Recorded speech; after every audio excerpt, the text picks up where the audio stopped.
And that's the way kind of the Lord sets it up so that in the world. Because you can't be fully in that world, you'd be, like a basket case. Yeah. According to the world, and then who's going to take care of your body going around, like. They actually have some. I heard some Mayavadis get so absorbed in that Brahman, they can't do anything. They just have these people feed them. You're right, because my father looks up to guys who are like that. Yeah. He even took me to a place. He called him some Babaji. He was absorbed in Brahman. I found them ugly, actually, to be honest. Yeah. I mean, it's a weird state because their bodies are here, and they're absorbed in that oneness. And they don't dress up. It's like people are taking care of them, and it just sleeps there. Yeah. This Babaji that they took me to, when I was a child, I was like, I didn't like it. I was like, what the fuck is that? It's like, why would? I mean, it seemed odd to me, like the whole thing. I mean, Krishna consciousness is really perfect.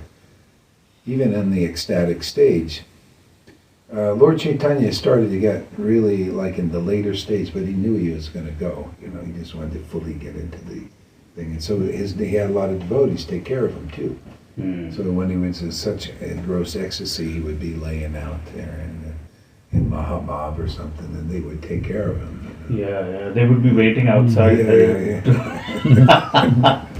Now that you say, it's like, it's it's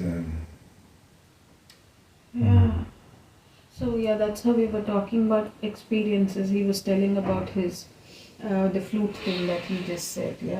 So it's like we all had this, but we didn't know what it was until you actually came in and just put a face, like you put a name. There was this face or name. One of it was missing, and then they say, right, you put face to the name or name to the face kind of a thing. You just did that kind of a thing. So we know what we are actually. We don't understand otherwise, and it's not something which we could openly discuss. You'll be labeled for of course and stuff. So it's like gaining confidence in our own experience. Plus, it's also like, it was actually Krishna, drawing us to. There's a two-way thing. Two-way thing happening with that. And you know what's funny is I saw Krishna without the sound of the flute. You experienced the flute. I didn't see any.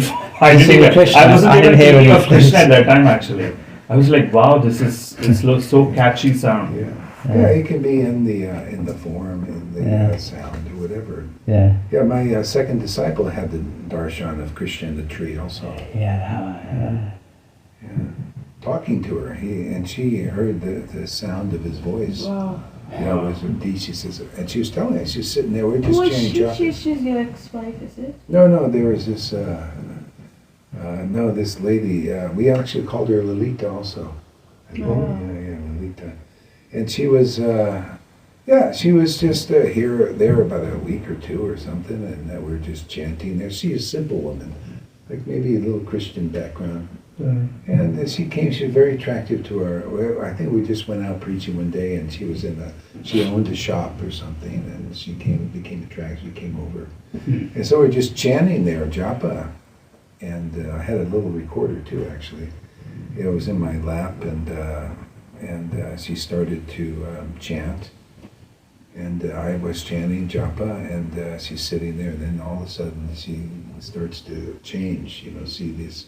And bilocate, she's sitting there, but also Vrindavan appeared. With flowers and the tree and Krishna up there looking really beautiful. Wow. And he's talking to me. I said, what's he saying?